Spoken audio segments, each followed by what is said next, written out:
अचानक लगी आग से 6 बीघा गेहूं की फसल खाक। खबर औरैया जिले से है।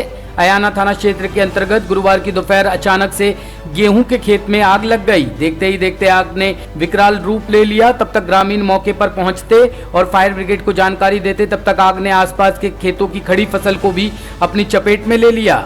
ग्रामीणों द्वारा कड़ी मशक्कत के बाद व फायर ब्रिगेड के सहयोग से करीब 1 घंटे की मशक्कत के बाद आग पर काबू पाया जा सका। मौके पर पहुंचे पूर्व ब्लॉक प्रमुख ने विद्युत विभाग के अवर अभियंता व लाइनमैन पर लापरवाही का आरोप लगाया है। अयाना थाना क्षेत्र के ग्राम कुंवरदेपुर निवासी विश्वासनाथ पुत्र लालाराम का खेत है, जिसमें उन्होंने गेहूं की फसल बोई थी। गुरुवार की दोपहर अचानक से खेत में आग की लपटें उठने लगी। लोगों द्वारा देखने पर शोर मचाना शुरू कर दिया गया। इस पर ग्रामीण दौड़कर खेतों के समीप पहुंच गए और आग पर काबू पाने का प्रयास करने लगे। ग्रामीणों द्वारा इसकी जानकारी फायर ब्रिगेड को दी गई। सूचना पाकर पहुंची फायर ब्रिगेड ने ग्रामीणों का सहयोग करते हुए आग पर काबू पाने का प्रयास किया, मगर तब तक विश्वनाथ की करीब 6 बीघा फसल जलकर पूरी तरह से नष्ट हो गई थी। आग लगने की सूचना पाकर पूर्व ब्लॉक प्रमुख राजकुमार दुबे भी मौके पर पहुंच गए और उन्होंने विद्युत विभाग के अधिशासी अभियंता से वार्ता की।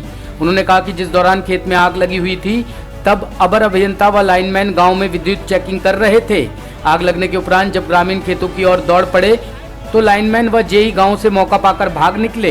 दोपहर में 12 बजे के करीब गेहूं के खेत में अचानक आग लग गई, जिससे लगभग 6 बीघा गेहूं जलकर राख हो गया। दुर्भाग्य की बात यह है कि विद्युत विभाग के जेई और उनके लाइनमैन उसी समय गांव में जांच करने के लिए आए थे। उनके सामने ही खेत में आग लगती है। गांव वाले आग की तरफ भागते हैं और जेई और विद्युत विभाग के कर्मचारी गांव से भागते हैं।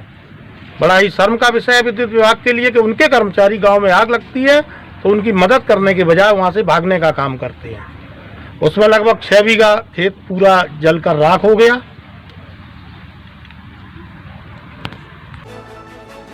टॉप स्टोरी ब्यूरो के लिए औरैया से जाहिद अख्तर की रिपोर्ट।